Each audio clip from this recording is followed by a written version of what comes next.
Sinubukan ko nga maging babysitter kay Raiden. At ngayon ko na-realize na ang hirap pala mag-alaga ng baby. Paano pa ako makakapag-asawa kung dito pala hirap na ako? Siguro ako muna yung magiging baby mo. Kaya naman, from D to D.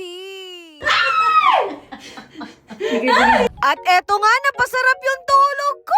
Nakakahiya naman, alas 10 ng umaga na ako gumising. Kaya dali-dali kong niligpit yung higaan ko. Magpapalit nga pala ako ng damit kasi ako yung mag-aalaga kay Baby Raiden. Naloka nga ako sa ate ko kasi binilhan niya pa ako ng ganitong damit. No? Kaya talagang ganap na ganap si From This to That. At sana talaga bumagay sa akin to. Yung outfitan ko para ako nagko-cosplay. Kung gaano kaganda yung outfit ko, sana ganyan din ako kagaling mag-alaga kay Baby Raiden. At sakto, naririnig ko na siyang umiiyak. Medyo na-pressure nga ako kasi wala talaga akong experience sa ganito. At buti na lang tinuruan ako ni ate kung paano magbuhay. Aminin niyo, ang gwapo ng anak ni ate, nagmana sa tita.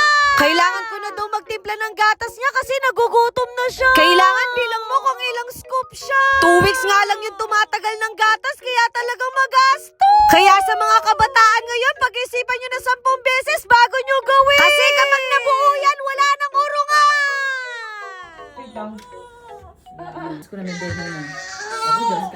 Grabe, isipin nyo, ganito palang ginagawa ko, napapagod na ako. At dahil hindi ko na mapatahan si Baby Raiden, binigay ko muna sa nanay niya, no? At least alam nyo na, hindi pa ako pwede maging nanay. Siguro susulitin ko muna maging baby mo ako, no? Hoy, bakit ka nagpaparinig? Sabi ni ate, kailangan daw mag-birth ng bata. Kasi baka bigla daw siya maduwa. Nung una nga, nalilito ako kung babysitter ba ako o katulong. Siguro kayo nang bahala magdesisyon, no? Ngayon naman, papaliguan na natin si Baby Raiden. Hindi pa nga ako nakamove on sa pagpapadede, pero inihian na ako.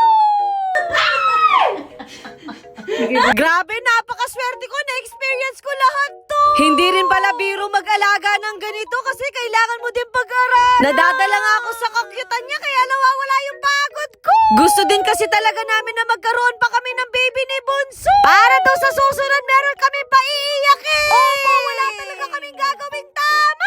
Yung pagiging maarte ko nawawala sa kanya. Kasi kahit puwet kailangan linisin. Wala kang choice kasi ginusto mo yan, kapag no? Ganito, kailangan mas maging maingat kasi baby pa sila. Kumbaga mahina pa ang mga buto nila. Kung tayo merong skincare, meron na din pala ang baby. Hindi ko na rin alam kung inaantok ba siya o natatakot na sa itsura ko. Eto nga pala yung pasalubong ko sa kanya, etong baby cologne from Tendero. Opo, madalas ako yung gumagamit.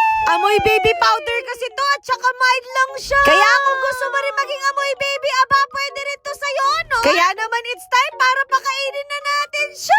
Minsan pala masarap din maging baby kasi puro kain, tulog at iyak ka lang. Feeling ko kapag dumating yung time na ako naman yung magkaka-baby, feeling ko spoiled siya sa akin. Opo, in advance ko na yung mga laruan niya. Hindi ko rin kasi alam kung kailan ba kami makakabalik dito. At eto nga, ang sarap na ng tulog ni Baby Raiden.